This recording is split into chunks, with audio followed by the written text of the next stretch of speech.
बेटा दवाइयाँ तो ला दे। अरे पापा, दवाइयाँ लेने क्यों जाना है? आयु ऐप से नजदीकी मेडिकल द्वारा घर पर ही मंगवाता हूँ ना। आज ही आयु ऐप डाउनलोड करें, सबसे तेज, सबसे भरोसेमंद। नमस्कार, स्वागत है आप सभी का हमारी खास पेशकश में। मैं हूं आपके साथ श्वेता मिश्रा। किसी भी इंसान के लिए उसकी जान की कीमत सबसे अधिक होती है, यानी जीवन अनमोल है जिसे पैसे देकर भी नहीं चुकाया जा सकता है। लेकिन जरा सोचिए, ऐसा क्या हो जाता है कि जब भी घर से अपने वाहन से बाहर के लिए यात्रा के लिए निकलते हैं तो इस जीवन की कीमत हम या कोई भी क्यों भूल जाते हैं, जिसका खामियाजा सड़क दुर्घटना के रूप में अक्सर जान देकर भुगतना पड़ता है। यानी सड़क दुर्घटना जीवन की रफ्तार के लिए एक ऐसा काला धब्बा है जिसमें एक छोटी सी गलती बहुत बड़ी दुर्घटना का कारण बन जाती है। संयुक्त राष्ट्र महासभा ने साल 2005 में नवंबर महीने के तीसरे रविवार को विश्व सड़क यातायात पीड़ित सद्भावना दिवस के रूप में मनाए जाने को कहा। तब से पूरा विश्व इस दिन सड़क दुर्घटना से पीड़ितों को याद करता है और इसलिए आज फर्स्ट इंडिया लेकर आया है आप सभी के लिए एक खास पेशकश।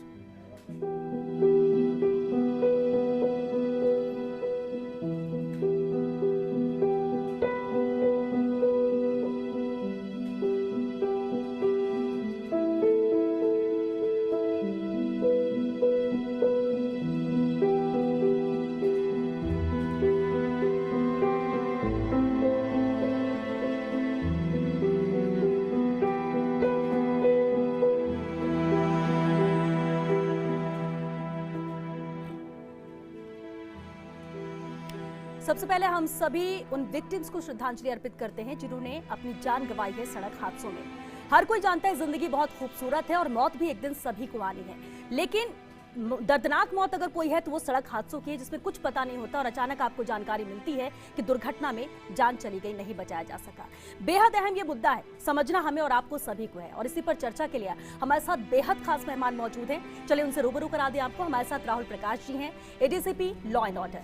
शांतनु भासिन जी हमारे साथ हैं, मुस्कान फाउंडेशन के ट्रस्टी हैं और साथ ही राजीव अरोड़ा जी हमारे साथ हैं, MFJCF फाउंडेशन के चेयरमैन हैं। सबसे पहले राहुल प्रकाश जी आपका ही रुख करेंगे क्योंकि एक बड़ी जिम्मेदारी आप लोगों के ऊपर भी होती है कि यातायात पूरी तरह से दुरुस्त रहे, कहीं कोई हादसे जैसी स्थिति ना आए और ना इसे देखना पड़े, पुलिस में होने के नाते भी और एक आम आदमी होने के नाते भी। लेकिन क्या वो वजह आपको लगती है कि इतने नियम सख्त कानून होने के बाद भी, हर एक चीज बताने के बाद भी, लोगों को जागरूक करने के बाद भी लगातार ये आंकड़े बढ़ते ही रहते हैं? बिल्कुल आपने सही बात कही कि जो जान की कीमत है वो अमूल्य है और किसी भी तरीके से, चाहे जो भी हमारे पास संसाधन हो, सबको मिलजुल करके उसको बचाने के लिए कोशिश करनी चाहिए।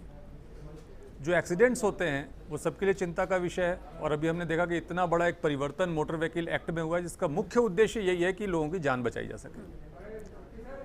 किसी भी एक्सीडेंट को रोकने की जो भी रणनीति होती है उसमें मुख्यतः 4 ई की बात आती है हमेशा ही, जिसमें सबसे पहले आती है इंजीनियरिंग, अर्थात रोड इंजीनियरिंग। रोड जब बन रही होती है तब उसकी जो इंजीनियरिंग है इस प्रकार से की जाए कि उसमें एक्सीडेंट होने की संभावना कम से कम हो जाए। दूसरा इसका बहुत महत्वपूर्ण पक्ष है एजुकेशन, कि लोगों को पता हो कि सड़क पे चलना कैसे है, वाहन चलाना कैसे है, किन बातों का ध्यान रखना है, या अगर पदयात्री भी है तो उनको पता हो कि मुझे किन बातों का ध्यान रखना है, हमें किस तरह के गियर को पहनना है, हेलमेट पहनना है, सीट बेल्ट लगाना है, रोड की स्पीड कितनी उसके ऊपर मानक है जिस पे कि हम गाड़ी चला सकते हैं। ये बहुत सारी चीज़ों का ज्ञान होना, जानकारी होना बहुत अहम है।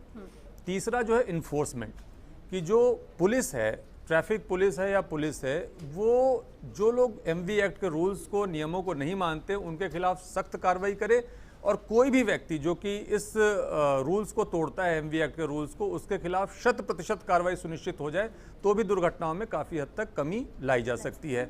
और लास्ट जो है वो है इमरजेंसी केयर, कि अगर दुर्घटना फिर भी हो जाती है सारी चीज़ों को देखने के बाद, सावधानी के बाद, तो तुरंत उस व्यक्ति की पहुंच हॉस्पिटल तक या कोई मेडिकल ट्रीटमेंट तक हो सके। इन सारी चीज़ों को जोड़ करके, मिला करके हम लोग दुर्घटनाओं को कम कर सकते हैं और फिर भी दुर्घटना होती है तो लोगों के जीवन को बचा सकते हैं। जी बिल्कुल, और बेहद अहम ये काम भी और जिम्मेदारी वाला काम भी है जिसे निभाया भी जाता है, लेकिन कहीं ना कहीं लापरवाही होती है जो जान पर भारी पड़ती है। बिल्कुल, पुलिस, ट्रैफिक पुलिस है वो अपना काम कर रही है बखूबी, जो नियम कानून इसको पालना कराने की कोशिश होती है, लेकिन कई NGOs भी है जो इसे लेकर काम करते हैं और उन्हीं में से एक मुस्कान फाउंडेशन भी है। शांतनु भासिन जी, सबसे अहम होता है कि क्या जानना, तुम पहले यही चाहेंगे कि आपका जो NGO है वो किस तरह से काम करता है, किस तरह से लोगों को जागरूक करने की कोशिश करता है? जी, मुख्य रूप से हमारे एनजीओ के अंदर है कुछ मुद्दे, जैसे सर ने अभी बताया, उन्हीं चारों मुद्दों पर काम किया जाता है। पर इसमें सबसे ज़्यादा जो एक हमको लगता है कि एनजीओ के रूप में हम जो कारक बन सकते हैं वो लोगों में जागरूकता लाने का, कि लोग खुद ही ऐसा काम नहीं करें कि सड़क दुर्घटनाओं वाली परिस्थिति उत्पन्न हो। उसके लिए एक तरफ मास लेवल पे आप एजुकेशनल प्रोग्राम्स लॉन्च करते हैं हम लोग, और दूसरे स्तर पर स्पेसिफिक गुणों के लिए, जैसे कमर्शियल व्हीकल ड्राइवर्स हुए, हजार्डस व्हीकल ड्राइवर्स हुए, प्रोफेशनल ड्राइवर्स हुए जो लोगों के घर में ड्राइविंग करते हैं, उनको एक खास तरह की ट्रेनिंग दी जाए कि एक्स्ट्रा केयरफुल रहना पड़ता है। सड़क पे सामने वाला क्या करेगा उसकी गारंटी आप नहीं ले सकते हैं, तो आपको खुद को अपने आप को सुरक्षित रखना है, और उसके लिए लगातार जन जागरण का काम करते रहते हैं हम लोग। उसके अलावा पे समय समय पे कानून में किस तरह से परिवर्तन किए जा सकते हैं, क्या प्रशासन के साथ मिलकर काम करा जा सकता है, क्या कम्युनिटी अवेयरनेस का काम करा जा सकता है, इस पे हम लोग सदा लगातार काम करते रहे। जी बिल्कुल। राजीव अरोड़ा जी भी हमारे साथ हैं, MFJCF फाउंडेशन के चेयरमैन हैं। राजीव जी, एक बड़ी जिम्मेदारी होती है, ऑर्गन डोनेशन को लेकर आप लोग काम करते हैं, और जब एक्सीडेंट्स होते हैं उस वक्त में वो वैसे ही परिवार की बहुत मुश्किल वक्त होता है, और ऐसे में उन परिवार को समझाना, उन्हें कन्विंस करना ऑर्गन डोनेशन को लेकर कितना मुश्किल होता है? देखिए श्वेता, सबसे महत्वपूर्ण चीज़ तो ये है कि एक्सीडेंट ना हो, तो उसके लिए राहुल प्रकाश जी भी काम कर रहे हैं और शांतनु बसीन भी काम कर रहे हैं। लेकिन फिर भी किसी भी गलती की वजह से दुर्भाग्यवश एक्सीडेंट हो जाता है, तो जिस व्यक्ति की उस एक्सीडेंट में जान जाने वाली होती है, अगर उसको अस्पताल लेके आया जाता है और उसको वेंटिलेटर पर रखते हैं और डॉक्टर कोशिश करते हैं कि वो उसका जीवन बचाया जा सके, लेकिन पूरे प्रयास होने के बाद में अगर उसका जीवन नहीं बच पाता है, उसकी ब्रेन डेथ हो जाती है, जो कि कमेटी इसको डिसाइड करती है, तो उस वक्त सबसे अच्छा ऑप्शन होता है कि उनके जो अंग हैं उनका उपयोग किसी दूसरे व्यक्ति को जिसको अंग की आवश्यकता है उसके लिए करा जा सके। इसको बोलते हैं कैरेगिवर ऑर्गन ट्रांसप्लांट।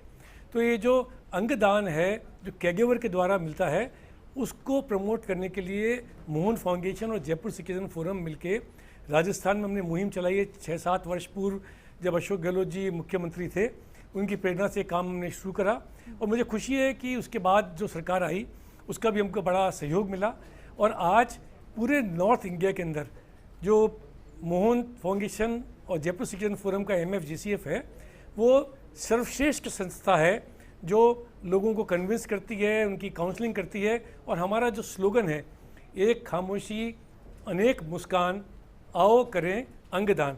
एक व्यक्ति का तो जीवन जा रहा है, लेकिन जाते जाते जैसे हमारी संस्कृति में कहा गया है कि ऐसे काम करके जाएं जिससे व्यक्ति अमर हो जाए, तो ये एक अमर होने का एक तरीका है, क्योंकि लाखों की तादाद में लोगों को किडनी चाहिए, लिवर चाहिए, पेनक्रियास चाहिए, हार्ट चाहिए, और वो उसकी आपूर्ति नहीं है।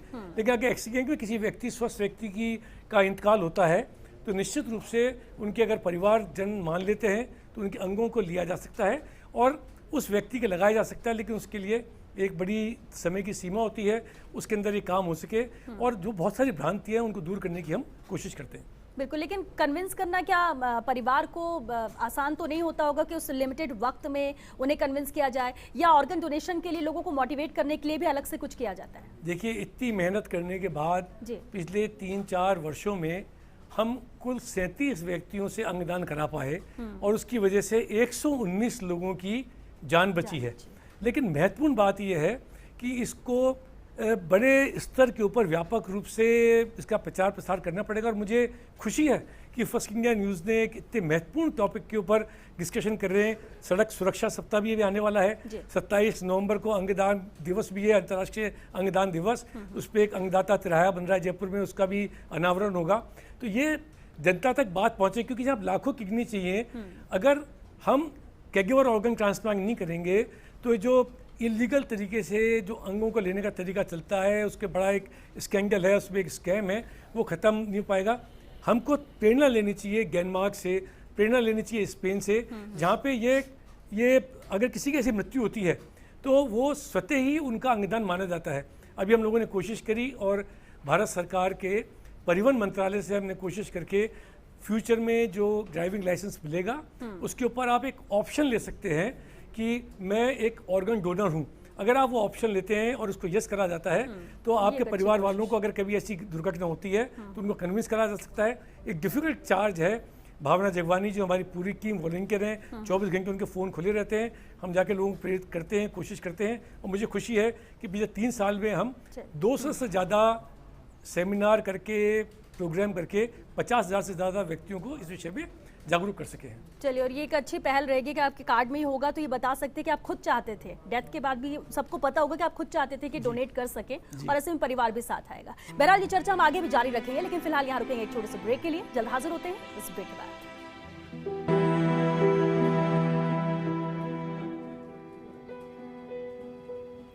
ब्रेक के बाद एक बार फिर आपका स्वागत है। World day of remembrance for road traffic victims. सिर्फ आज का दिन ऐसा नहीं है कि हम इन्हें याद करें, श्रद्धांजलि अर्पित करें। कोशिश हमारी ये होनी चाहिए कि और कोई व्यक्ति अपनी जान न गंवाए सड़क दुर्घटनाओं में। किस तरह से उसकी पालना करें बिना डर के, कहीं कोई पुलिस वेरिफिकेशन नहीं है, कहीं कोई पुलिस का डर नहीं है, उस डर को निकालना होगा। और जहन में अगर कुछ रखना है वो ये कि अगर आपकी नजरों के सामने कुछ होता है तो मदद आपको उसकी करनी है। बहरहाल चलिए चर्चा को आगे बढ़ाते हैं। शांतनु भासिन जी लगातार हमारे साथ मौजूद है। शांतनु जी, ठीक है, एनजीओ भी अपना काम कर रहा है, पुलिस भी अपना काम कर रही है, जागरूक करने की कोशिश भी आमजन को की जा रही है, लेकिन आपको क्या कमी लगती? कोशिश हर तरफ से जारी है, लेकिन इसके बावजूद भी हादसे होते हैं, आंकड़े लगातार बढ़ते हैं। और ये हमारे आपके लिए, जिनके घर में किसी का रोड एक्सीडेंट नहीं हुआ, उसके लिए तो सिर्फ आंकड़े हैं, लेकिन उन परिवार के लिए तो उनके चिराग बुझ जाते हैं। बातें हम सब करते हैं, समझाइश की कोशिश करते हैं, लेकिन आपको क्या वो एक वजह लगती है जिसकी कमी है और ये हादसे बढ़ते हैं? मैम, एक नहीं होकर 3-4 कारक होते हैं, पर मुख्य रूप से देखें कि रोड सेफ्टी के बारे में जागरूकता है पिछले 10-15 साल से बढ़ी है। जब अर्बन पॉपुलेशन बढ़ी, ट्रैफिक पॉपुलेशन बढ़ी, तो रोड सेफ्टी की समस्याएं भी आने लग गई। अब जब समस्याएं आ चुकी हैं तो पहले लोगों ने माना कि लोगों में जागरूकता फैला दी जाए और एनफोर्समेंट करा जाए, पर हर जगह पुलिस वाले भी मौजूद नहीं होते। जागरूकता में आप किसी भी लोगों तक पहुँच सकते हैं।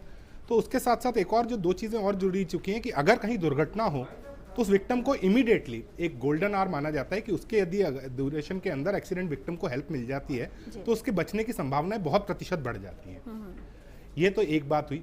उसके अलावा ये माना गया है कि अब जैसा कि है कि इंजीनियरिंग के साथ साथ एक नया कॉन्सेप्ट आया कि फॉरगिविंग रोड्स, की मान लीजिए कि सड़क पे चलने वालों से गलतियां होंगी, तो क्या क्या ऐसे मॉडर्न टेक्नोलॉजी और इंजीनियरिंग का यूज कर करके कारक इंट्रोड्यूस करे जा सकते हैं जिससे दुर्घटनाओं में मृत्यु ना हो, बच जाए व्यक्ति। आखिरी बात जो बहुत इंपॉर्टेंट है कि हर एक जना अपने अपने स्तर पर कार्रवाई कर रहा है, पर प्रॉपर एक ढंग से समन्वय करके सारे डिपार्टमेंट्स, पुलिस वाले हेल्थ वालों के साथ काम कर सके, पुलिस की रिक्वेस्ट पे इंजीनियरिंग फॉल्ट दूर हो सके, इंजीनियरिंग की रिक्वेस्ट पे आपके एजुकेशन प्रोग्राम्स लॉन्च कर रहे थे। तो इन अगर कोऑर्डिनेशन में काम होगा तो इफेक्टिविटी आपकी कई गुना बढ़ जाएगी। अभी हर चीज पे इश्यू कर रहे थे, हर एक्सीडेंट के बाद नाम लगता है पुलिस का कि भाई पुलिस वालों को एनफोर्समेंट बढ़ाना चाहिए, पर एनफोर्समेंट तो एक कारण है। यदि कानून का पालन लोग ही नहीं करेंगे तो क्या होगा? यदि सड़कें ढंग से नहीं बनेंगी तो क्या एक्सीडेंट रुक पाएंगे क्या? यदि समय पे लोगों को ट्रीटमेंट मिलेगा तो क्या विक्टिम्स रुक पाएंगे क्या?